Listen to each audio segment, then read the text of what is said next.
Dear student, तो आज हम नेक्स्ट लेक्चर करने जा रहे हैं, लेक्चर 59 हिंदी मीडियम में। ठीक है,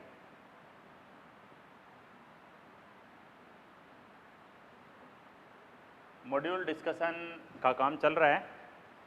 ठीक है जी, स्टेज 3 में हम पहुंच चुके हैं और कितने क्वेश्चन कर चुके हैं बताओ? 17 क्वेश्चन तक हम कर चुके हैं जी। 18 नंबर क्वेश्चन से हम स्टार्ट करते हैं। Stage 3 question 18। Stage 3 question 18। खुले मैदान में खड़े एक व्यक्ति को उत्तर दिशा से आते हुए एक जेट एरोप्लेन की आवाज़ सुनाई देती है। खुले मैदान में व्यक्ति खड़ा है, उसको दूर से एक जेट एरोप्लेन आ रहा है, उसकी आवाज़ सुनाई दे रही है। मैं कहूँ कि यहाँ पर व्यक्ति खड़ा है जी, ठीक है, और यहाँ पर उसे एक आवाज़ सुनाई दे रही है, यहाँ से आ रही है, वो कोई जेट एरोप्लेन है जी यहाँ पर। ठीक है, जेट एरोप्लेन है। जेट एरोप्लेन आवाज़ धरती से 60 डिग्री के कोण पर, धरती से कितने डिग्री के कोण पर? 60 डिग्री के कोण पर आवाज़ उसको सुनाई दे जाती है जी। ठीक है, तो बात ये है कि जी, लेकिन उसे हवाई जहाज़ ठीक ऊपर दिखता है। हवाई जहाज़ उसको ठीक ऊपर दिखता है जब आवाज़ सुनाई देती है। तो बात ये जी, जो हम आवाज़ सुन रहे हैं ना भाई, ये वाली आवाज़ यहाँ पे आई है, ये वाली आवाज़ यहाँ, ये वाली आवाज़ तो आगे जाएगी, तो आपने ये आवाज़ सुनी है। तो क्या पूछा गया जी? तो बताओ कितने समय नहीं तो सुनाई देती है, तो हवाई जहाज़ ठीक ऊपर, तो ध्वनि की चाल भी हो तो हवाई जहाज़ की चाल बताओ। इधर तो ध्वनि आई, ध्वनि की चाल, ध्वनि की चाल भी, और इधर कौन आया? हवाई जहाज़, हवाई जहाज़, हवाई जहाज़ आया। ये कोण 60 डिग्री है, तो ये कोण भी 60 डिग्री है। तो हवाई जहाज़ की चाल क्या होगी? घटक ले लो, हवाई जहाज़ की चाल, हवाई जहाज़ की चाल ये ऊपर ले लो जी, v को 60, v को 60 1/2, आंसर आएगा जी v/2। ठीक है, 19 नंबर क्वेश्चन नंबर 19 क्या कहता है जी? देखो, दो कणों को एक ऊंचे टावर से क्षैतिज दिशा में एक दूसरे के विपरीत क्रम से u और 2u वेग से फेंका जाता है। देखो, एक टावर है जी यहाँ पर, ये टावर मान लिया। यहाँ से एक कण तो इधर फेंका आपने u वेग से, और एक कण इधर फेंका 2u से। दिशा विपरीत है तो किसी एक को माइनस ले लो। ये कण यहाँ से ऐसे आएगा जी, और ये कण यहाँ से ऐसे आएगा। समझ गए जी? ऐसे आ रहा है। कितने समय पश्चात कणों की वक्रता त्रिज्या एक दूसरे के लंबवत होगी? कितने समय के बाद उनकी वक्रता त्रिज्या, मान लेते हैं एक यहाँ पर आ गया, एक यहाँ पर आ गया, इसकी वक्रता त्रिज्या आप यहाँ से ले सकते हो, ये r1 है। एक यहाँ पर आ गया, v2 वेग ले लेते हैं इसका इस टाइम यहाँ पर, और इसकी वक्रता त्रिज्या मैं ले लेता हूँ r2 है, और इस वेग को मैं बोल देता हूँ v1 है। r1 r2 में कह देता हूँ जी लंबवत है। r1 r2 लंबवत है, मतलब v1 v2 भी तो लंबवत होंगे एक दूसरे के। ठीक है, तो इसके दो घटक लेते हैं जी, एक तो क्षैतिज घटक, एक ऊर्ध्वाधर घटक। क्षैतिज घटक vx कितना होगा? u ही होगा, और एक यहाँ पर देखिए, यहाँ पे आएगा क्षैतिज घटक vx। क्षैतिज घटक vx की वैल्यू कितनी आएगी? -2u। ऊर्ध्वाधर घटक vy, ऊर्ध्वाधर घटक कैसे आएगा? v = u + at। ऊर्ध्वाधर घटक uy क्या है जी? uy तो चाहे इसमें देखो या इसमें देखो, uy तो है ही नहीं, जीरो ही है। gt, यानी vy ये भी gt है, और vy ये भी gt है जी। तो देखो, v1 वेग कितना आया? -2u i कैप प्लस में gt j कैप। ठीक है, ये आया जी v1। v2 कितना आया? u i कैप प्लस में gt j कैप। ठीक है, अब बात है कि जी R1 R2 लंबवत है तो V1 V2 भी लंबवत है। V1 V2 लंबवत हम क्या कह सकते हैं जी, V1 डॉट V2 दोनों का डॉट प्रोडक्ट कितना होगा बताओ, 0 होगा। डॉट गुणनफल, जब दो सदिश एक दूसरे के लंबवत हों तो उनका डॉट गुणनफल क्या कर देते हैं हम, 0 कर देते हैं। तभी तो बात आती है, तभी तो हमें पता चलता है ना जी। ठीक है, तो बात क्या देखिए, 0 करिए, 2u को u से किया minus 2u square I dot I one, g से किया g square T square J dot J one, और ये दोनों का डॉट गुणनफल था और ये क्या हो गया जी, 0 हो गया। 2u स्क्वायर बराबर जी स्क्वायर टी स्क्वायर, यानी टी स्क्वायर की वैल्यू कितनी आ गई, टी स्क्वायर की वैल्यू आ गई 2u square by g square. T कितना आ गया, root under 2u square by g square, t की वैल्यू आ गई रूट 2u बाई जी। देख लीजिए ये आंसर है। ये वो टाइम है जब दोनों एक दूसरे के लंबवत हो। कुछ नहीं, कोई बड़ा सवाल नहीं था। ये वक्रता त्रिज्या एक नई बात है बस।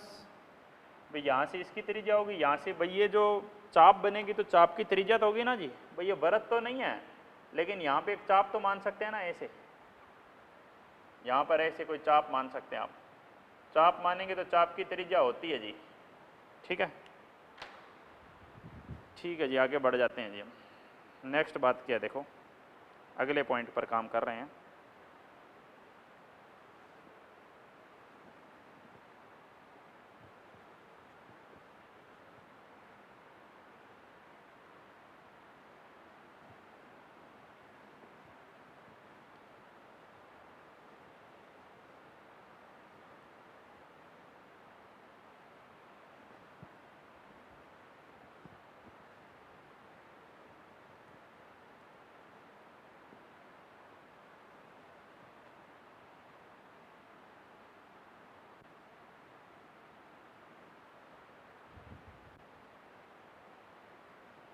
ठीक है, तो ये था जी क्वेश्चन नंबर,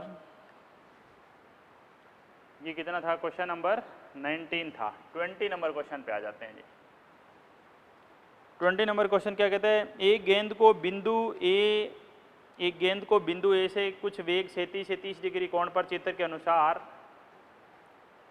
अनुसार प्रक्षेपित किया जाता है। जहां बिंदु बी लक्ष्य के गेंद को टकराती है तो प्रक्षेपण वेग का मान बताना है। ये देखो, ये पॉइंट 5 है, ये x है रूट 3/2, यहाँ से हमने फेंका है जी v नोड से 30 डिग्री पर, तो गेंद का ये वेग पूछा है जी, इसको y ले लेते हैं। तो क्या समीकरण लगाएंगे, y equal to x tangent theta g x square upon 2u square cos square theta. y का मान कितना, 0.5, 1/2, x का मान रूट 3/2, टेंजेंट 30, g का मान 10, x रूट 3/2 का स्क्वायर, डायरेक्ट वैल्यू लिख दो टेंजेंट 30 की, थीटा की जगह 30 डिग्री डायरेक्ट रख दो। टेंजेंट 30 1/√3 2u स्क्वायर, u की जगह क्या बोलता हूँ, v नोड का स्क्वायर फाइंड आउट करना है हमें, cos 30 का स्क्वायर कितना होगा जी, cos 30 √3/2, इससे ये कैंसिल कर देंगे, √3 से √3 कैंसिल हो जाएगा। 1/2 इज इक्वल टू 1/2 माइनस 5 ये कैंसिल कर देंगे अपॉन v नोड का स्क्वायर। तो फाइनल क्या सोल्व करेंगे, इसको हम इधर लेके आएंगे तो ये आएगा जी 5v नोड का स्क्वायर इज इक्वल टू 1/2 माइनस 1/2, 0 हो जाएगा। तो यहाँ से तो v नोड आएगी नहीं जी, v नोड स्क्वायर अपॉन 5 1/0 का उल्टा करोगे तो इनफाइनाइट नॉट डिफाइंड आ जाएगा, यानी v नोड है वो डिफाइंड ही नहीं है। तो आप यहाँ पर क्या कह सकते हैं, हम यहाँ पर ये कह सकते हैं कि किसी भी वेग के लिए ये यहाँ से होता हुआ नहीं जाएगा, ये ऊपर से जा सकता है या नीचे से जा सकता है। आप कुछ भी वेग दीजिए, क्योंकि ये जो आपने दूरियाँ रखी है वो इस हिसाब से एडजस्ट करी गई है कि किसी भी सिचुएशन में ये उन दोनों को अप्रोच नहीं कर पा रहा है। ठीक है, तो आंसर क्या आएगा इसका? इसका आंसर आएगा जी टक्कर नहीं होगी, भी टकराएगा नहीं है, सीधी सी बात है। ठीक है जी। अब आगे ये ग्राफिकल क्वेश्चन स्टार्ट होते हैं जी। ये 21 से लेकर 26 तक सिंपल सिंपल क्वेश्चन है बस, और फिर हम अगले स्टेज में चले जाएंगे। तो आज की क्लास में हम इसको ख़त्म कर देंगे जी, प्रक्षेप्य गति को। अब ये इजी क्वेश्चन ही बचे हैं, मेन क्वेश्चन हमने कर लिए हैं जी सारे। Question number 21। क्वेश्चन 21 क्या कह रहा है? एक बल्लेबाज छक्का लगाता है, ठीक है, गेंद क्रिकेट मैदान के बाहर भूमि पर गिरती है, निम्न में से कौन सा ग्राफ है? बल्लेबाज गेंद, जब आप ये देखो बॉल ऊपर जाती है और फिर नीचे आती है, ये वो समय है जहाँ पे बॉल, ये T1 समय नहीं, ये मध्य बिंदु है। T1 तो वो है जब गेंद बल्ले से टकराती है, T2 जब भूमि को छूती है। तो आपको क्या बताना है? तो ऊर्ध्वाधर वेग का परिवर्तन, ऊर्ध्वाधर वेग यहां पर क्या हो गया जी? 0 हो गया। ऊर्ध्वाधर वेग का समय के साथ ग्राफ, यहां ऊर्ध्वाधर वेग ऊपर था Vy, यहां ऊपर था, यहां 0 हुआ, यहां वापस नीचे होने लग गया, और लास्ट में उतना ही हो जाता है। दो समय लीजिए, एक समय जी T1, एक समय जी T2, और एक समय मैं T भी ले लेता हूं। T पर वेग 0 है, T1 पर उतना ही है जितना T2 पर है, बस फर्क है वहां ऊपर है और यहाँ नीचे है, यहाँ नीचे है, यानी ये सरल रेखा आएगा जी ग्राफ। ये बात उतनी है, ये ऐसी ये सीधी रेखा में ग्राफ आएगा। समझ गए? 22 नंबर, एक फुटबॉल को किक मारने पर फुटबॉल के 4 पथों को चित्र में दर्शाया गया। वायु के प्रतिरोध को नगण्य मानते हुए प्रारंभिक वेग के क्षैतिज घटक घटते हुए क्रम में लिखें। क्वेश्चन क्या है जी? क्वेश्चन ये कहता है उनकी सबकी ऊंचाई बराबर है जी। ये पहला, ये दूसरा, ये तीसरा और ये चौथा, सबकी ऊंचाई समान है, h समान है, सबका सेम है, समान है। तो h क्या होता है? uy²/2g, यानी h समानुपाती है जी uy के स्क्वायर के। h समान है मतलब क्षैतिज घटक तो समान है। r क्या होता है? 2ux uy/g, ये नियत, ये नियत, ये नियत, uy नियत है भाई, h समान है तो uy भी समान है, तो आप क्या कह सकते हो? r समानुपाती हो जाएगा जी ux के, यानी जिसका परास ज्यादा होगा उसी का क्षैतिज घटक ज्यादा होगा जी। तो परास किसका ज्यादा है जी? सबसे ज्यादा R4, R3, R2, R1। क्षैतिज घटक 4, 3, 2 और 1। तो क्या बोला है?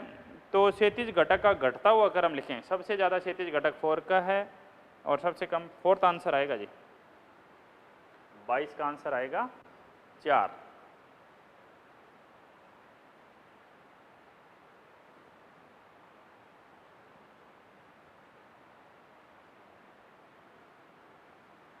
अब हम अगले क्वेश्चन पे आगे बढ़ते हैं। 22 के बाद जो नेक्स्ट क्वेश्चन है,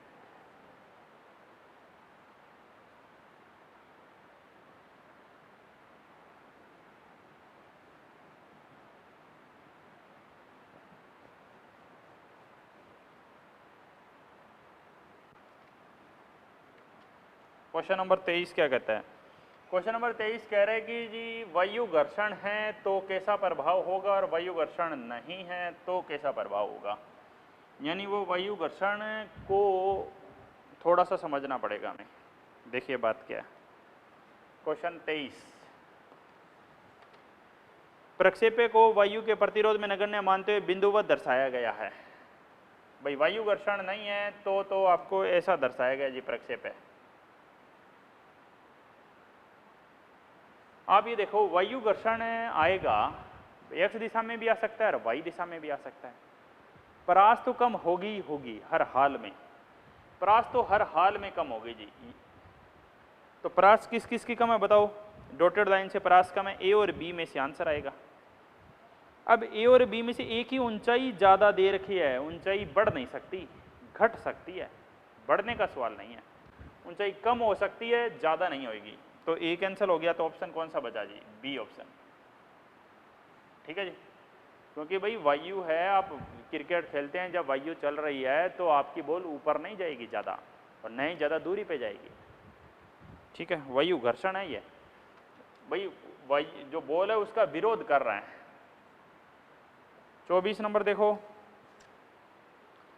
एक प्रक्षेपक को क्षैतिज से प्रक्षेपित किया जाता है, कौन सा आरेख ऊंचाई के साथ? तो बस है जी, ये देखो आपने फेंकते हैं क्षैतिज से यहाँ से फेंकते हैं, ऐसे जाती है बॉडी। तो क्षैतिज से जब आप फेंकते हो तो क्या होता है जी, ऊंचाई घटती जाती है जैसे जैसे समय बढ़ता है, ऊंचाई घटती जाती है जी जैसे जैसे समय बढ़ता है। ठीक है। 25, एक टावर को प्रक्षेपक के क्षैतिज दिशा में प्रक्षेपित किया जाता है, कौन सा आरेख ऊंचाई व समय को प्रदर्शित करता है? एक टावर, एक प्रक्षेपक क्षैतिज से कौन सा ग्राफ ऊंचाई समय, पिछले का आंसर कौन सा था? 1, 24 का आंसर 1। 25, एक टावर से प्रक्षेपक को क्षैतिज दिशा में फेंका जाता है, कौन सा ग्राफ? ये तो सेम ही क्वेश्चन हो गया, तो ये तो सेम ही क्वेश्चन हो गया जी। ऊंचाई और समय के साथ एक टावर से प्रक्षेपक को क्षैतिज दिशा में, क्षैतिज दिशा में प्रक्षेपित किया, कौन सा? ऊंचाई समय, ऊंचाई समय यही होगा जी, 4th आंसर। ठीक है। 26 नंबर, 26 नंबर सवाल क्या कहता है देखो,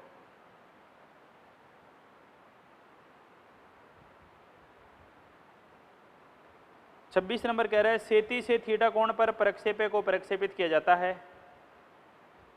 किस समय टी पर यदि संवेग p और y ऊर्ध्वाधर विस्थापन है, क्षैतिज विस्थापन है, तो कौन सा आरेख कण की गतिज ऊर्जा को परिवर्तन का सही प्रदर्शित नहीं करता है?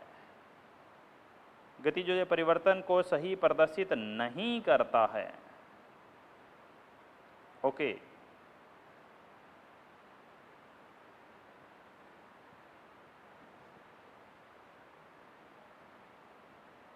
गतिज ऊर्जा हम ले रहे हैं, कण को आप यहां से यहां फेंक रहे हो जी, कण को आप यहां से यहां पर फेंक रहे हो। ठीक है, तो अब देखिए बात क्या है, क्वेश्चन 26, तो बात है कि कण को थीटा कोण पर फेंक दिया, कण को थीटा कोण पर प्रक्षेपित किया जाता है किसी समय टी पर, रेखीय संवेग p, वायु ऊर्ध्वाधर विस्थापन है, क्षैतिज विस्थापन, कौन सा कण गतिज ऊर्जा के परिवर्तन को सही प्रदर्शित नहीं करता है? गतिज ऊर्जा जैसे जैसे ऊपर जा रहे हैं, गतिज ऊर्जा का y के साथ, गतिज ऊर्जा का समय के साथ और गतिज ऊर्जा का संवेग के साथ, संवेग है, संवेग का स्क्वायर है। ठीक है, तो सबसे पहले तो ये संबंध जानो जी, गतिज ऊर्जा हाफ mv² होती है, m से गुणा कर दिया, m से भाग कर दिया, तो क्या फार्मूला मिल गया? गतिज ऊर्जा बराबर m² v² upon 2m p²/2m। गतिज ऊर्जा समानुपाती होगी किसके जी? p² के। ऐसा ग्राफ, ये तो सही है जी, 4 तो सही है। गतिज ऊर्जा और समय के बीच में ग्राफ, भाई जैसे जैसे समय बढ़ेगा गतिज ऊर्जा घटेगी, उच्चतम बिंदु तक गतिज ऊर्जा यहाँ सबसे कम होती है, गतिज ऊर्जा मिनिमम होती है, फिर वापस बढ़ने लग जाएगी। तो गतिज ऊर्जा और समय का ग्राफ आप ये भी बना सकते हो, और जिन्होंने थोड़ा सा चेंज किया, वायु घर्षण वगैरह आ जाए तो आप ये भी बना सकते हो, थोड़ा सा परिवर्तन है बस। अब गतिज ऊर्जा के परिवर्तन को सही प्रदर्शित नहीं करने वाला ग्राफ, ऊंचाई, गतिज ऊर्जा और ऊंचाई में भाई गतिज ऊर्जा और ऊंचाई में क्या होगा देखो,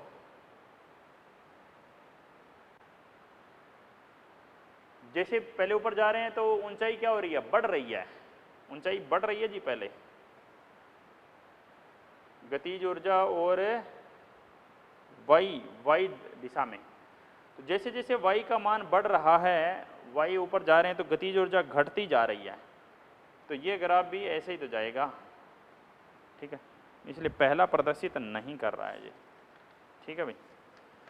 तो इसी के साथ मैं बोलूं कि ये ग्राफिकल क्वेश्चन में 26 तक खत्म हो गए हैं, 27 28 2 सवाल बचे हैं जी। तो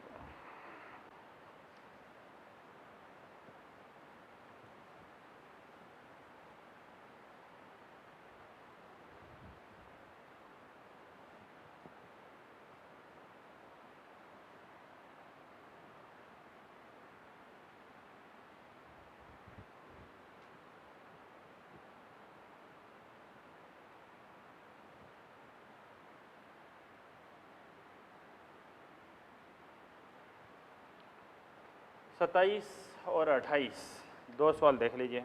27 नंबर क्या कहता है जी, 27 नंबर कह रहे हैं एक्स टी और वाई टी दो ग्राफ दिखाए गए हैं,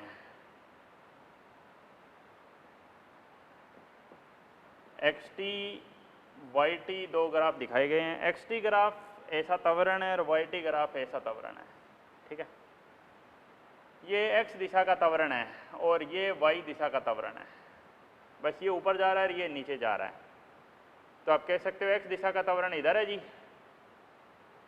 और वाई दिशा का त्वरण इधर है जी, दोनों का परिमाण ले लेंगे तो परिमाणी त्वरण इधर आ जाएगा जी,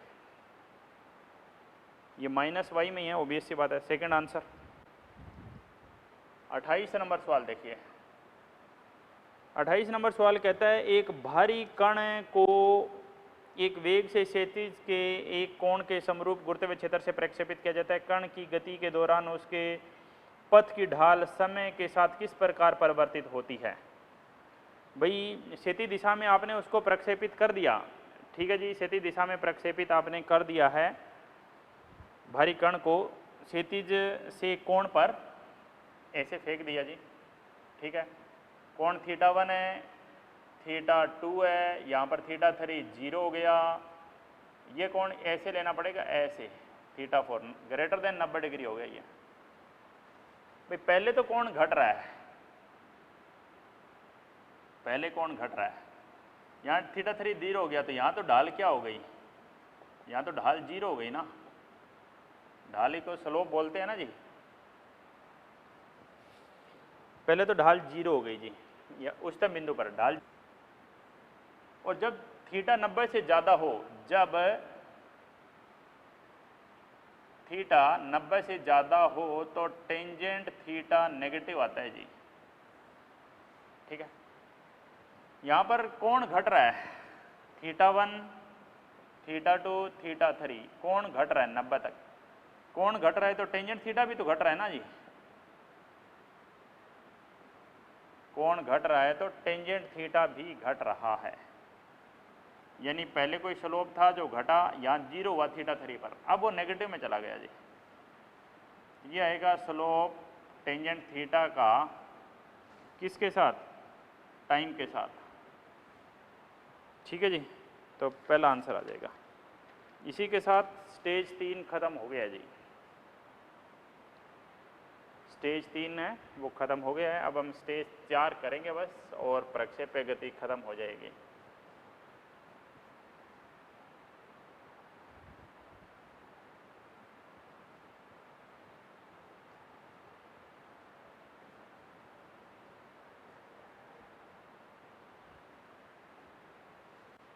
स्टेज 4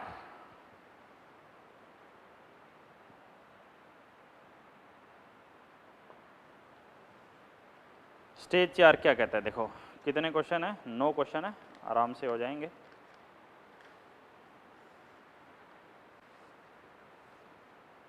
पहला क्वेश्चन,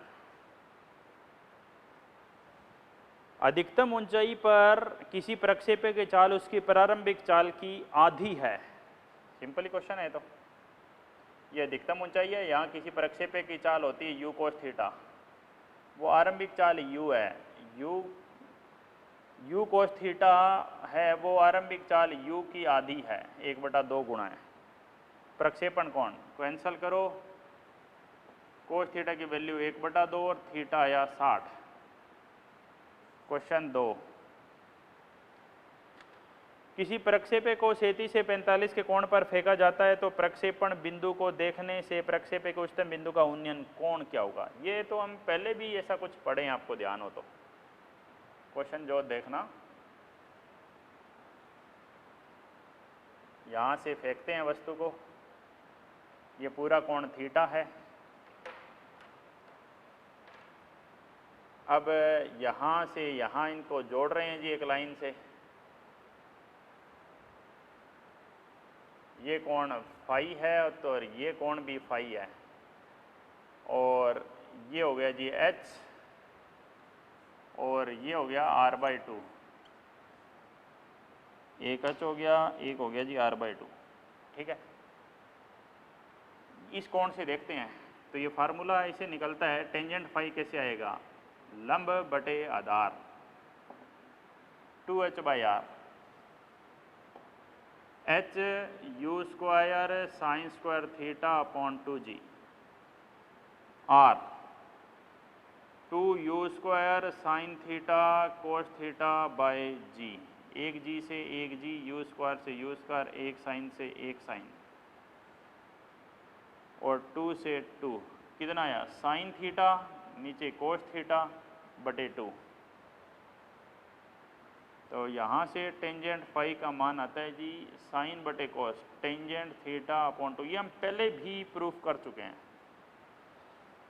एक क्वेश्चन आया था पहले भी, हमने ये सिद्ध कर लिया है। अब इसमें क्या कह रहा है क्वेश्चन में, प्रक्षेपे को क्षैतिज से 45 के कोण पर फेंका जाता है, यानी थीटा 45 है, 45 रख दो जी इस फार्मूले में, tangent phi is equal to tangent 45 degree upon 2,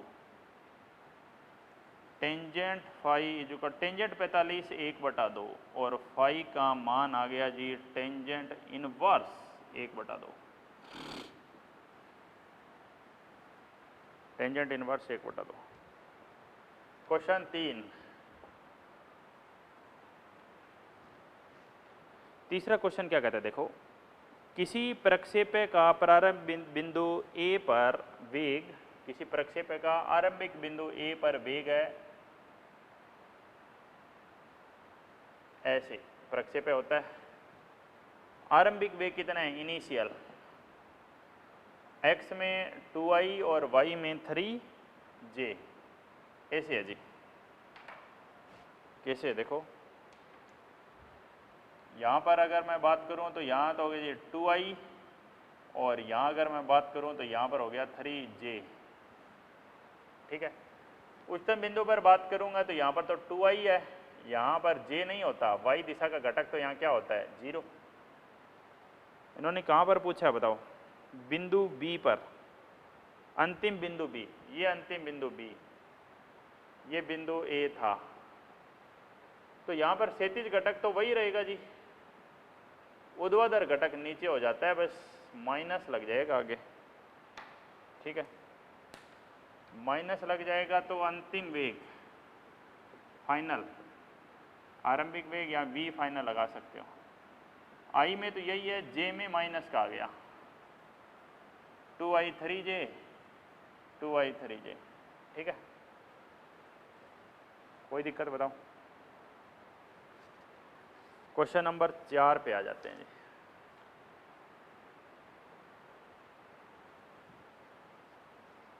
question 4 एक अच्छा सवाल है, देखो, क्षैतिज से थीटा कोण पर 5 मीटर पर सेकंड के वेग से, देखो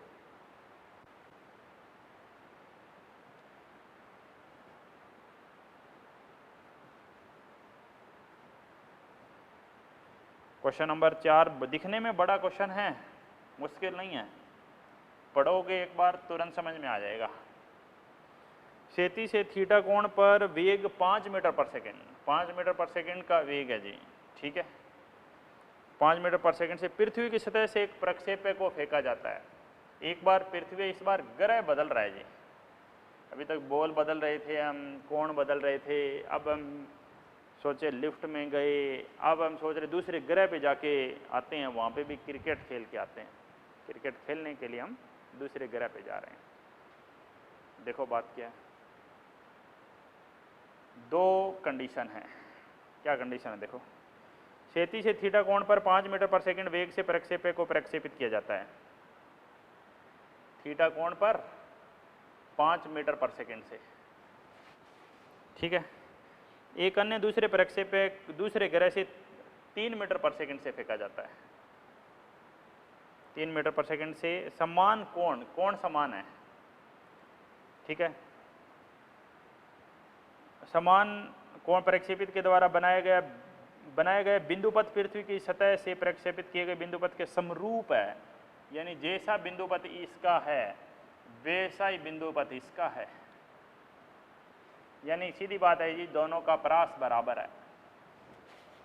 बिंदुपथ बराबर मतलब परास बराबर है जी दोनों का, ठीक है। तो दोनों का परास बराबर है, ठीक है जी।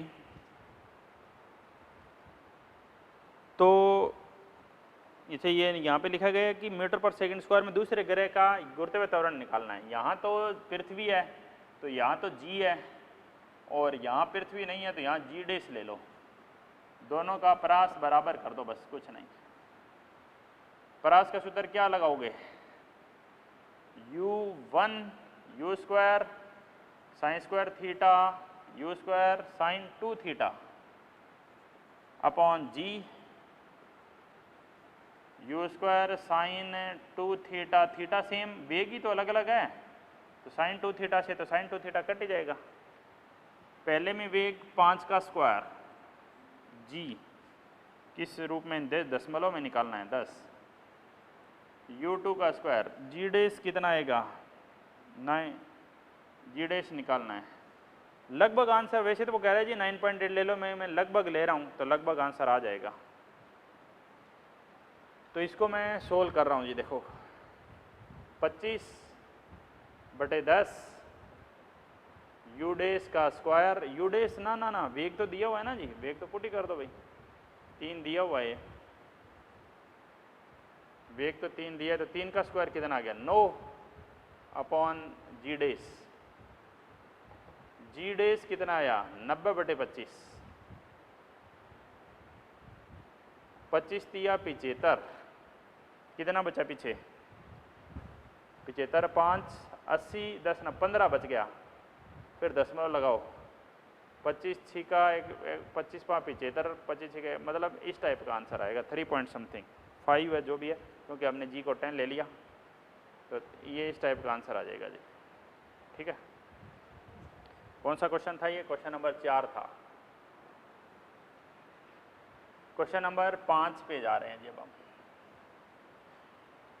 क्वेश्चन 5 क्या कह रहे हैं, एक कण को इस प्रकार गति करता है कि उसके निर्देशांक x y 2,3, एक निर्देशांक तो 2,3, t बराबर 0 पर है, ठीक है। 6 7 2 सेकंड पर है, 13 14। अच्छा ये क्वेश्चन तो हम पहले कर चुके हैं जी, बीच का नहीं लेते, आपको पता है डायरेक्ट विस्थापन लेते हैं। 13,14 है, t बराबर कितने सेकंड पर है 5 सेकंड पर है। औसत वेग, विस्थापन निकालो सबसे पहले तो, x2 माइनस x1 आई कैप, ठीक है। 13 minus 2, 14 minus 3, 11i plus 11j। औसत वेग होगा जी विस्थापन बटे में समय, 11i 11j समय, यहाँ पे 5 है यहाँ पर 0 है, 1/5 11i प्लस 11j, ठीक है। चौथा उत्तर। अब ये लास्ट 4 सवाल बचे हैं जी हमारे।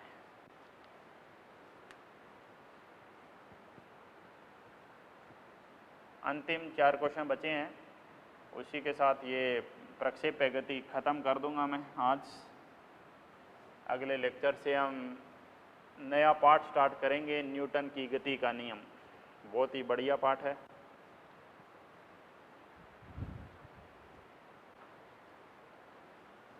तो सुनिए, क्वेश्चन नंबर 6, अच्छा क्वेश्चन है ये भी एक। क्या कह रहे हैं? V इजुकल टू के वाई आई प्लस एक्स जे में गतिशील है, के नियतांक है, तो इसका समीकरण बनाना है जी आपको। तो ब्रैकेट खोलो जी, K Y I cap K X J cap, V X I V Y J, इसे तुलना करेंगे। वी एक्स का मान कितना आ गया? के वाई आ गया, और वी वाई का मान कितना आ गया जी? के एक्स। वी एक्स क्या है जी? D X by D T, और ये क्या होती है जी? D Y by D T.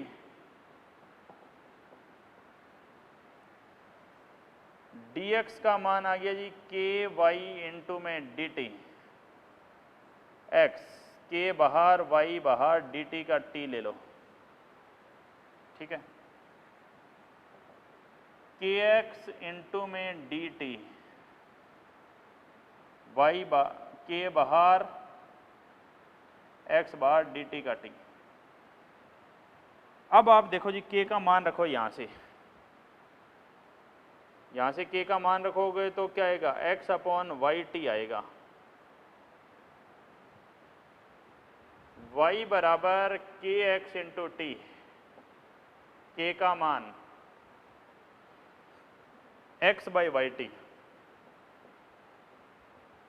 T से टी काट दो जी, x गुणा एक्स, एक्स का स्क्वायर नीचे y, तो क्या आएगा? Y square equal to x square. हाँ, एक चीज़ और, समाकलन करते हैं ना तो साथ में नियत आता है, आपको बताया था मैंने, समाकलन नियतांक, कांस्टेंट ऑफ इंटीग्रेशन,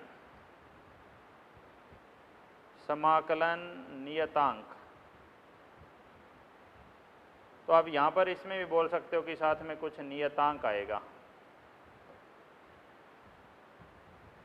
ठीक है। कौन सा आंसर आएगा चेक करो, Y square equal to x square plus नियत, चौथा आंसर आएगा जी। क्वेश्चन नंबर 7 पे जा रहा हूँ।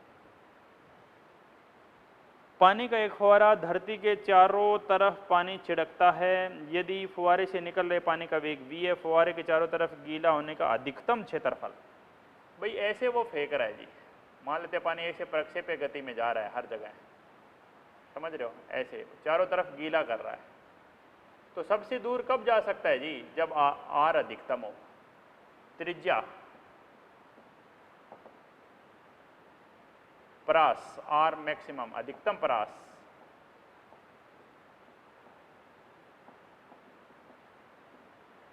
कितनी होती है जी अधिकतम परास? यू स्क्वायर बाई जी, ठीक है। ये तो त्रिज्या होगी, स्मॉल आर से लिख सकते हैं, ठीक है। तो क्षेत्रफल ये तो वृत्त के रूप में बनेगा, वृत्त बनेगा, तो वृत्त का क्षेत्रफल क्या होता है? Pi R square, R square U square by g, pi U की पावर 4 अपॉन जी का स्क्वायर, ये क्षेत्रफल आएगा जी, ठीक है भाई।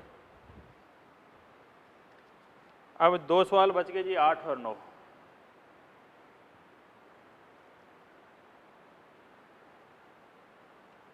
आठ और 9, 2 सवाल बचे हैं बस।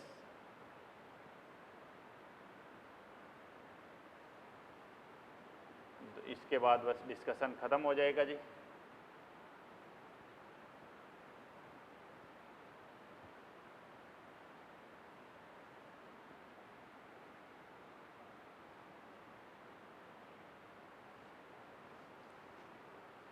क्वेश्चन नंबर 8 समझो, क्वेश्चन नंबर 8 क्या कहता है?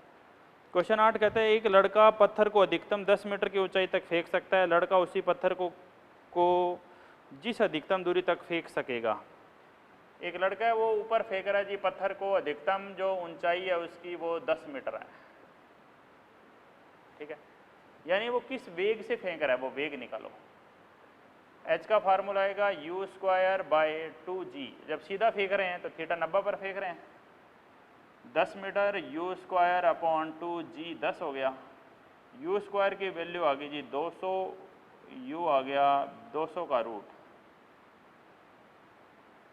यानी बोलूँ तो 10 वर्गमूल 2 मीटर पर सेकंड से वो फेंक रहा है। लड़का इस वेग से फेंक सकता है, बस इससे ज़्यादा वेग वो नहीं दे सकता। तो अगर वो ये वेग क्षैतिज में दे दे तो अधिकतम किस दूरी तक जाएगा? ये जी आर मैक्सिमम। तो अगर वो वेग वही वेग दे दे u, कितना 10 वर्गमूल 2 मीटर पर सेकेंड, तो आर मैक्सिमम का तो फार्मूला लगा सकते हो आप, क्या यू स्क्वायर बाई जी, पॉइंटों में जी है क्या 10, जी 10, यू स्क्वायर कितना आया था जी, यू स्क्वायर 200, इसका स्क्वायर कर दो वापस 200, तो उत्तर कितना आ जाएगा 20 मीटर। और ऊपर 10 मीटर फेंक सकते हो तो क्षैतिज में 20 मीटर, ऐसा पहले आया भी था सवाल कि ये रिलेशन होता था R maximum H max by 2। Always नहीं है भाई, ऊपर दो अलग अलग कंडीशन है भाई, एक बार ऊपर फेंके एक बार क्षैतिज फेंके, तो ऊपर 10 मीटर फेंक सकता है तो क्षैतिज में 20 मीटर फेंक सकता है। आर मैक्सिमम है वो दुगना एच मैक्स का, बाय 2 नहीं, इनटू 2, अधिकतम ऊंचाई का दुगना फेंक सकता है जी। ठीक है, एक आखिरी सवाल करने जा रहा हूं इस प्रक्षेपी गति का।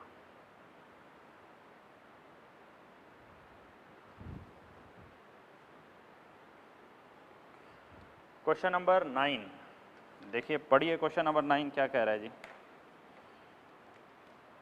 क्वेश्चन 9 में कहा गया है आपको कि एक प्रक्षेपक को प्रारंभिक वेग, आरंभिक वेग दिया जाता है प्रक्षेपक को कितना 2i plus 2j, i plus 2j, ठीक है।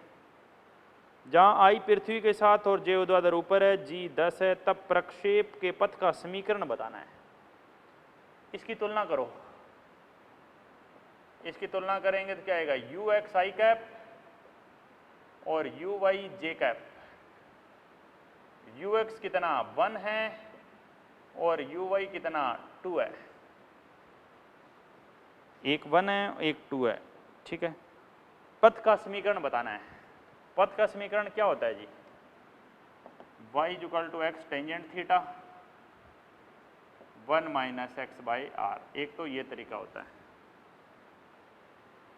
y की जगह y रखो x, टेंजेंट थीटा कहाँ से आएगा, t बराबर 0 समय पर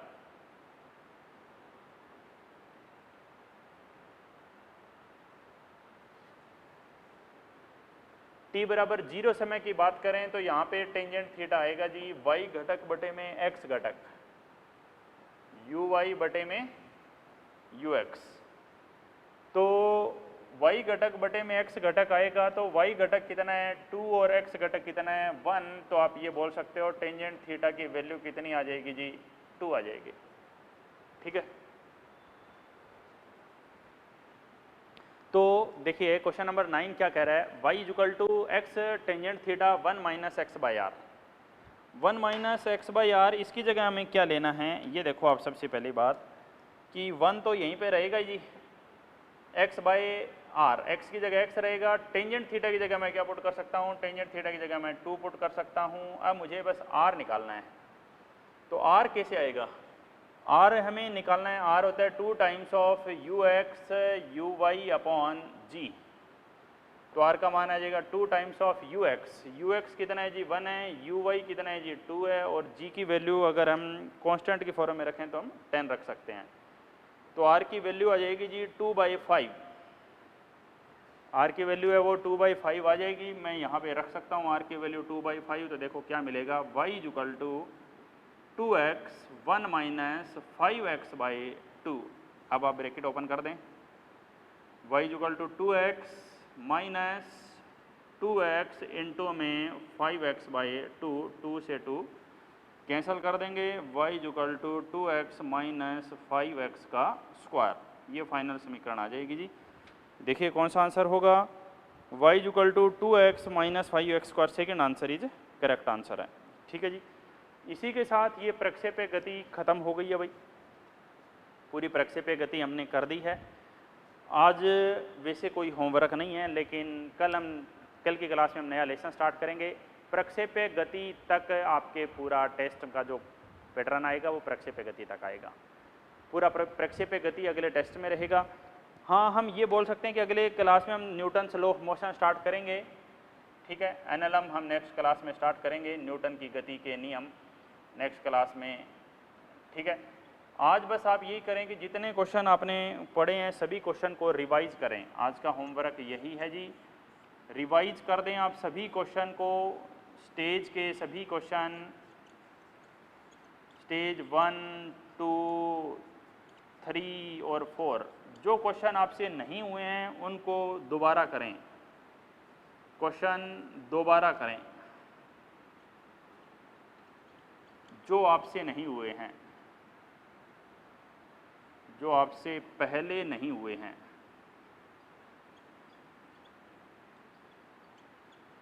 ठीक है, डिस्कशन कंप्लीट हो गया जी, डिस्कशन कंप्लीट। प्रक्षेप्य गति में मैंने स्टेज डिस्कशन कंप्लीट हो गया है, स्टेज 1, 2, 3, 4, स्टेज 1, 2, 3, 4 मैंने सारे क्वेश्चन करा दिए हैं, सभी क्वेश्चन करवा दिए हैं, ठीक है। तो अगली क्लास में हम नया लेसन स्टार्ट करेंगे। तो तब तक आप जो क्वेश्चन आपसे नहीं हुए हैं उन हर एक क्वेश्चन को अगर आप आज दोबारा कर लोगे तो आप कभी नहीं भूलोगे, ठीक है जी। मिलते हैं नेक्स्ट क्लास में।